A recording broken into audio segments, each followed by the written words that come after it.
మాట్లాడుతూ ఉన్నాడు. ఓ దేవుడు నిన్ను ఫలించేడు కొమ్మగా చేయాలని ఇష్టపడుతున్నాడు. నిన్ను ఫలించేడు కొమ్మగా, శ్రమలో ఫలించేడు కొమ్మగా, ఓ జ్ఞానంలో ఫలించేడు కొమ్మగా చేయాలనుకుంటున్నాడు. మూడో దేవుళ్ళారా, పాపంలో ఫలించడానికి, పాపాన్ని జయించి ఫలించాలని దేవుడు ఇష్టపడుతున్నాడు. ఓ ఏ పాపంలో ఉంటున్నాం, ఏ పాపం, అది శాపము, అది శాపం, మనకు శాపం, మన కుటుంబానికి శాపం. అది ఏ దేవుళ్ళారా, ఒక కుటుంబంలో ఒకరు పాపం చేస్తే అది కుటుంబానికి శాపము. దేవుని వాక్యం వల్ల సెలవిస్తుంది.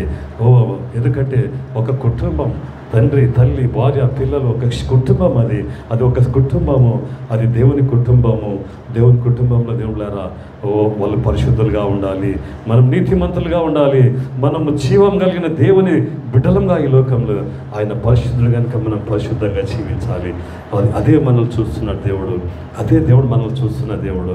పాపం చేయించాలి, పాపం చేయించాలి. దేవుని బిడ్డ, ప్రభా నేను పశ్చాత్తాపడుతున్నాను ప్రభా, నేను పశ్చాత్తాపడుతున్నాను ప్రభా, నన్ను క్షమించు ప్రభా, క్షమించు. నిశ్చయంగా అతడు మన కొరకు నలగొట్టబడెను అన్నది. మన పాపముల చేత, అపరాధముల చేత మనము చచ్చిన వారమై ఉన్నప్పుడు యేసయ్య మన కొరకు నలగొట్టబడ్డాడు, కొట్టబడ్డాడు, సిలువలో వేలాడాడు ఆయన. దేవుని బిడ్డ, జీవితం ఈజీగా తీసుకోవాకు. అది ఎంతో భయంకరమైనది జీవితము, ఎంతో ఘోరమైంది. దయ్యము, సైతాన్ మనల్ని రకరకాలుగా సైతాన్ మనల్ని రాజీ పడేటట్టు చేస్తుంది, పాపం చేసినట్టు చేస్తుంది, దేవునికి దూరం చేస్తూ ఉన్నది. ఒక్కసారి కాంప్రమైజ్ అయితే, ఒకసారి రాజీ పడ్డామంటే దేవుళ్ళారా, దేవునికి దూరం అయిపోతాం. అనేక రకాలుగా అది మనల్ని దూరం చేస్తూ ఉన్నది. అనేక రకాలుగా మనం కాంప్రమైజ్ అవుతున్నాం, రాజీ పడుతున్నాం. అది పని కావచ్చు, డబ్బు కావచ్చు, అదేమన్నా కావచ్చు. పశ్చాత్తాపడదాం. ప్రభువా, యేసయ్యా మారు మనసు కావాల్సిన దుఃఖం దయచేయి ప్రభా, నాకు మారు మనసు కావాల్సిన దుఃఖం పుట్టించు ప్రభా, మారు మనసు కావాల్సిన దుఃఖం పుట్టించు ప్రభా. రబా షబలబలబలబలబలబలబ. అడుగుదాం ప్రభా, క్షమించు ప్రభా, శుద్ధి చేయి ప్రభా, నీ రక్తం వేసి కడుగు ప్రభా.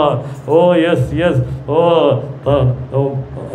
మన అపరాధములను బట్టి దేవుని గారు, పాపం అనేది ఒక అపరాధం. అది మనలో ఎప్పుడు నీవు పాపివే, నువ్వు అపరాధివే, నువ్వు దోషం చేశావు, నువ్వు తప్పు చేశావు అని ఆ పాపం ఎప్పుడు మనల్ని వెంటాడుతుంది. ఆ పాపము అది మన దోషిగా ఎప్పుడు నిలబెడతానే ఉంటుంది, అది మనల్ని ఎప్పుడు నిలబెడుతుంటుంది. ఉదయకాలము ఒక శుభవార్త, ఇది ఒక శుభవార్త. దేవుని బిడ్డ, మనం రాజీ పడకుండా, కాంప్రమైజ్ కాకుండా, కమిట్ కాకుండా, దేవునికి దూరం కాకుండా ఉండడానికి పశ్చాత్తాపడదాం. ప్రభా, క్షమించు ప్రభా.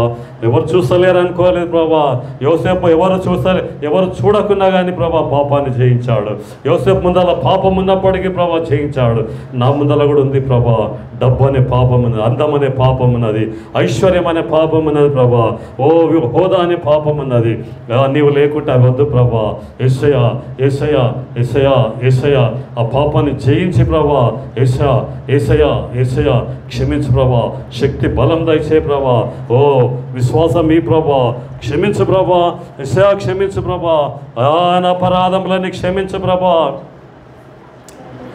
హల్లెలూయా.